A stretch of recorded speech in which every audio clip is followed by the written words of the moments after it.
인천시가 상동 영상문화단지 개발계획 시민공청회를 열었습니다. 현장에선 반대하는 의견이 따랐습니다. 코로나19 여파가 길어지면서 지역 문화예술인들도 큰 타격을 입고 있습니다. 지자체에서는 지원책 마련에 집중하고 있습니다. 인천시 공론화위원회가 자체 메리트 조성과 광역소각장 현대화 등 내용을 담은 권고문을 인천시에 건넸는데요. 인천 녹색연합이 바라보는 시각을 전해드립니다. 부평구의 정식 전통시장이 한 곳 더 늘었습니다. 정부와 지자체 사업 지원도 받을 수 있어 상인들은 반가운 표정입니다.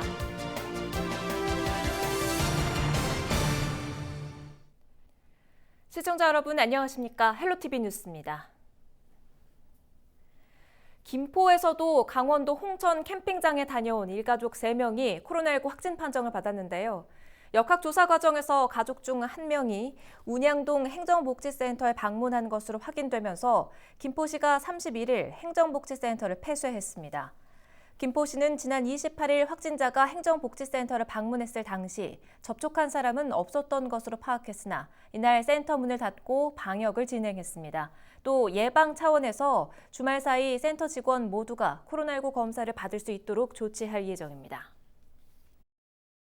비록 센터와 접촉자가 없다 하더라도 월요일서부터 다시 민원이 제기돼야 되기 때문에 찾아오는 우리 민원인들을 위해서 전 직원들 검사 받고 이상 없음을 이렇게 좀 확인받을까 합니다. 한 가지 더 시민들에게 시장으로서 당부드리고 싶은 거는 이제 본격적인 무더위가 시작되면서 휴가철이 시작됩니다. 실내뿐만 아니라 이번 사례와 같이 캠핑장에서도 야외에서도 얼마든지 코로나19 감염이 될 수 있다라고 하는 것들 좀 명심해 주시고요. 부천의 굵직한 현안인 영상문화산업단지에 대한 시민 의견을 묻는 공청회가 30일 저녁 부천에서 열렸습니다. 개발 방식에 대한 주민들의 다양한 의견이 나왔는데요. 과연 공청회를 계기로 더디기만 했던 사업 추진에 속도가 붙을 수 있을지 주목됩니다. 이정하 기자가 보도합니다. 이미 여러 차례 연기됐던 부천 영상문화산업단지 시민공청회의 막이 올랐습니다. 다양한 의견을 들어 지지부진한 사업 방향을 마침내 결정하겠다는 취지입니다. 부천 개발 현안에 시민들도 관심이 많습니다. 아무래도 거기가 많이 지금 굉장히 좋은 위치에 있는 장소임에도 불구하고 전혀 개발이 안 되고 복합적으로 개발이 안 되고 단편적으로 개발이 됐던 거에 조금 그건 아니라고 싶었거든요. 저는 거기가 방송국 같은 게 들어왔으면 좋겠거든요. 뭔가 들어와서 잘 활발하게 잘 되면 좋을 것 같다는 생각을 하고 보려고 생각하고 있어요. 오는 2026년까지 부천을 영상 콘텐츠 산업의 중심지로 만들겠다는 계획. 면적은 38만 2천여 제곱미터, 사업비만 4조 이상 투입됩니다. 25층 규모의 건물 3개동이 들어서며 융복합센터를 포함할 경우에는 63빌딩의 2배 규모가 되겠습니다. 이곳에는 영상문화 관련 기업이 30% 이상 입주를 하게 되고 장덕천 부천시장을 비롯해 서른 의원, 시의원 등도 참석해 시민들의 생각을 함께 들었습니다. 공청회는 예정된 시간을 훌쩍 넘어서까지 이어졌습니다. 질의응답 순서에서는 개발 방식에 반대하는 일부 시민들의 목소리가 높아지기도 했습니다. 소니픽처스 등 유치 예정 기업에 대한 불만을 표시하기도 했고 우리나라에 좋은 기업들 많이 있습니다. 엔터테인먼트 사업, 그런 융복합 사업을 할 수 있는 기업을 찾아내서 그걸 붙여야 됩니다. 시에서 1조 300억의 땅 10만 평을 파는 사업이 아니고 주택보다는 세수 등 현실적으로 지역의 이익이 돼야 한다는 우려도 있었습니다. 우리 부천시 마지막 남은 시의장이 있습니다. 물론 주택단지 필요하고요. 그런데 어쨌든 나머지 부분이 부천의 세수에 앞으로 크게 도움이 될 수 있는 또 서영석 미래통합당 당협위원장도 참석해 주택중심 개발에 대한 반대 의견에 힘을 보탰습니다. 정말 영상문화 특구로 지정받아서 그리고 그에 관련된 교육기관을 유치해서 산학협동이 이루어질 수 있는 그런 공간으로 만들어야 됩니다. 부천의 금사리 같은 땅을 과연 또 아파트로 지어야 되겠습니까? 특히 이 자리에서 장덕천 시장과 서른 의원은 서로 다른 입장차를 재차 확인했습니다. 콘텐츠 관련 사업을 이거 부지가 얼마나 저는 좀 이런 걸로 따지는 게 약간은 서운합니다. 제조 회사처럼 공장이 넓어야 생산량이 많고 고부가치를 내는 건 아닙니다. 콘텐츠 기업이라는 건 아이디어가 중요하고 개발하되 어떻게 개발하는 것이 가장 합리적이고 우리 지금 현재 부천에 살고 있는 주민들에게 도움이 될 것인가? 초점은 그거여야 합니다. 어느 기업에 덕을 주겠다 이건 아니지 않습니까? 지금 현재 살고 있는 우리 부천 주민들에게 어느 정도 혜택이 가고 어느 정도로 좋아질 것이냐 여기 초점이 돼야 합니다. 부천시는 공청회에서 나온 시민 의견을 반영해 시의회의 매각 동의안을 다시금 상정할 계획입니다. 또 결과에 따라 도시관리 계획을 변경하는 등 후속 행정 절차를 추진하게 될 전망입니다. 수차례 미뤄졌던 시민 공청회가 늦게나마 열리며 다양한 의견들이 모아진 가운데 부천 최대 현안인 영상문화산단의 앞으로의 향방이 주목되고 있습니다. 헬로티비 뉴스 이정화입니다. 코로나19 여파가 길어지면서 지역 문화예술인들도 큰 타격을 입었습니다. 작품을 선보일 수 있는 기회가 사라지면서 경제적인 어려움을 겪는 경우도 많은데요. 지자체에서는 이들을 위한 지원책 마련에 집중하고 있습니다. 이세진 기자의 보도입니다. 김포에서 15년 동안 회화 작가로 활동해온 김선정 씨. 코로나19 여파에도 작품 활동을 이어가고 있지만 공들여 그린 작품을 선보일 곳이 없습니다. 해외는 물론 국내에서도 주요 전시가 모두 취소되면서 작품 구매자를 만나는 기회 자체가 사라졌습니다. 여기에 교습소나 화실 운영마저 어려워지면서 경제적 어려움을 피부로 느끼고 있습니다. 전시는 거의 취소가 됐거나 뭐 딜레이, 그러니까 연기가 된 상태고, 그리고 강의라든가 무슨 작은 교습소 운영하는 이런 것들은 거의 개점 휴업 상태라고 봐도 될 것 같아요. 사실상 수입이 거의 전무한 그런 상태인 거죠. 이렇게 작품 활동은 물론 생계 유지에도 어려움을 겪는 지역 예술인들이 늘어나면서 지자체에서도 지원책 마련에 골몰하고 있습니다. 김포에서는 문화재단이 지역 회화 작가 13명을 선정해 작품 활동을 지원하기로 했는데 창작 활동을 지원받은 작가는 김포시가 기획한 연말 전시에도 참여합니다. 코로나19 여파에 지역 예술계가 위축되는 걸 막겠다는 게 이번 프로젝트의 가장 큰 취지지만 긴 감염병 여파에 지친 시민들에게도 문화생활을 향유할 수 있도록 새로운 볼거리를 제공한다는 의미도 담았습니다. 작가 선생님들도 어려움이 분명히 있으시겠지만 저희 지역에 계신 시민들도 전시나 행사가 없기 때문에 문화예술을 향유할 수 있는 기회가 정말 너무 많이 떨어져 있어요. 그런 상황에서 예술가들이 작업을 계속 하고 있는 그 결과물들을 한번 시민들한테 공개를 함으로써 김포시는 다양한 지원책으로 코로나19 여파에 위축된 지역 예술계에 원동력을 제공하겠다는 계획. 시민들에게는 문화를 향유할 수 있는 또 다른 기회가 될 것으로 보입니다. 헬로티비 뉴스 이세진입니다.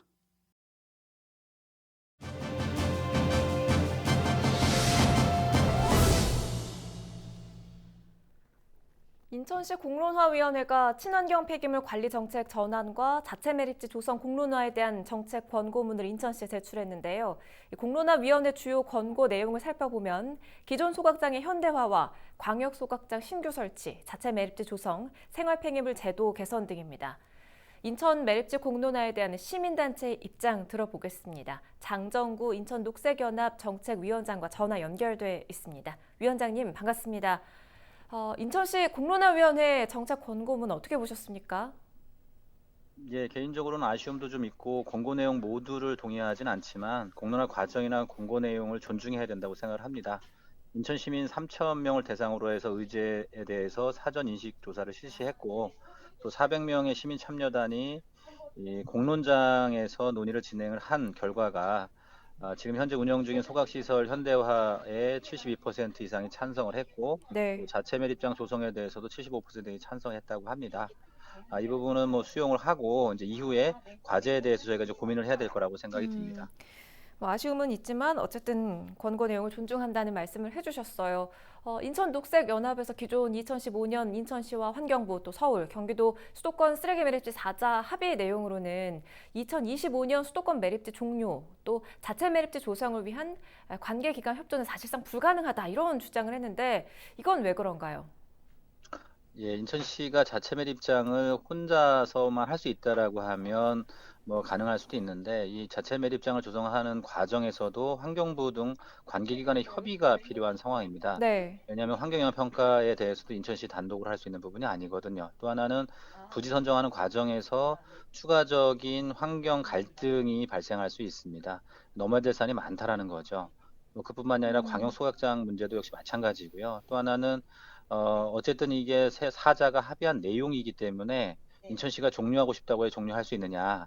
사회적인 부분이나 행정기관 간의 약속이기 때문에 이 약속을 이행하지 않았을 때 여러 가지 앞으로의 이 기관들하고의 협의에서 어려움이 봉착할 수 있기 때문에 과연 이 사자 합의를 다시 깨고 다시 합의를 하자라고 할 수 있느냐. 이 부분에 대한 거는 정말 냉정하게 판단을 좀 해야 될 거라고 생각이 듭니다. 네. 그렇다면 광역소각장 신규 설치에 대해서는 어떤 의견이세요? 예, 필요하다고 생각이 됩니다. 왜냐하면 쓰레기는 발생자가 처리하는 거를 기본적으로 원칙으로 해야 되거든요. 네. 그런데 이제 이 소각장의 신규 설치 부분에서 본다라고 하면 기존 공간에 들어가는 건 현실적으로 어려워 보입니다. 그러면 대규모 개발 사업이 진행되는 곳, 3기 신도시라든가 그 외에도 대규모 개발 사업이 예정되어 있는 곳이 있습니다. 이곳에서 발생하는 쓰레기는 그 안에서 적어도 중간 처리를 할 수 있는 소각장이나 중간 처리할 수 있는 시설들이 들어가야만 발생자 처리 원칙을 지킬 수 있다고 생각합니다. 이 생활 폐기물 제도 개선 부분에 대해서는 시에 어떤 방안이 좀 필요하다고 보십니까? 이게 쓰레기 매립지의 연장이냐 종료냐의 문제가 정치 쟁점화되면서 어, 실제로 문제는 풀리지 않고 있습니다. 오히려 쓰레기의 발생량이 늘고 있거든요. 자료에 따르면은 수도권 쓰레기 매립지로 들어가는 쓰레기 양이 할당이 되어 있습니다. 이게 네. 반입 할당 총량이라고 하는데 인천시의 총량이 이미 상반기에 전체 1년 동안의 70%가 넘은 걸로 지금 확인되고 있습니다. 네. 10개 군구 대부분이 상반기 6개월 이전에 반입 총량 70% 넘겼고요. 연수구나 남동구 같은 경우는 올해 할당량을 이미 다 초과한 상태라고 생각됩니다. 지금 상태라고 한다면 실제로 쓰레기 대란은 불가피하다라는 생각이 들고요. 또 하나는 건설 폐기물의 감량 대책 또한 여전히 마련되어 있지 않고 있는 상황입니다. 지금대로 간다라고 하면 매립을 종료할 거냐 연장할 거냐 이 논란 속에서 자원순환 정책이나 이런 것들이 계속 뒷걸음치고 있는 한 발짝 더 나가지 못하는 상황에 있다고 냉정하게 평가를 해야 됩니다. 말씀하신 것처럼 그 쓰레기 대란을 막아야 할 텐데 자, 그렇다면 인천 매립지와 관련해서 인천시가 앞으로 좀 어떤 역할을 해야 한다고 보십니까? 예, 만약에 인천시가 각 군구의 생활 쓰레기 직매립을 위한 구체적인 계획이나 쓰레기의 감량 정책, 특히 이제 자원순환 관련된 정책이 구체적이고 실효적으로 제안이 되지 않는다라고 하면 이번 공론화 과정이 또 다른 시간 끌기다, 폭탄 돌리기였다라는 혹평으로부터 자유롭지 않을 겁니다. 네. 이런 부분으로 본다라고 하면 인천시는 매립지와 소각장 계획에 대해서 좀 더 엄중한 판단을 좀 해야 되는데 이미 1년 전에 9월 6일이죠. 자원순환의 날인데 지난해 자원순환의 날에 인천시는 자원순환 도시 인천을 선언을 했습니다. 인천 시민들한테 약속을 한 거죠. 과연 1년이 지난 지금 인천시의 자원순환 정책이 얼마나 진전되었는지 냉정하게 돌아보고 평가하고 앞으로 나가야 될 방향들을 인천 시민들하고 함께 고민하고 계획을 수립해야만 비로소 자원순환 도시 인천이 될 수 있다고 생각이 듭니다. 네, 오늘 말씀 여기까지 듣죠. 인천 녹색연합 정책위원장 장정구 위원장과 이야기 나눠봤습니다. 고맙습니다.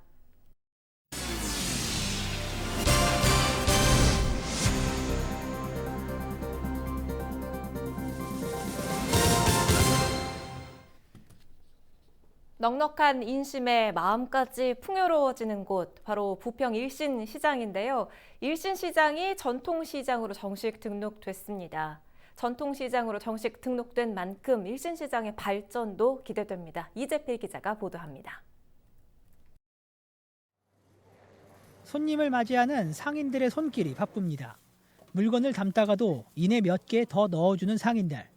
넉넉한 인심이 묻어나는 이곳, 부평 일신시장입니다. 시장이 좀 작다 보니까 단골 손님들이 누가 누군지, 집이 어딘지 뭐 대충은 다 알고 있으니까 서로 간에 또 신뢰도 있고.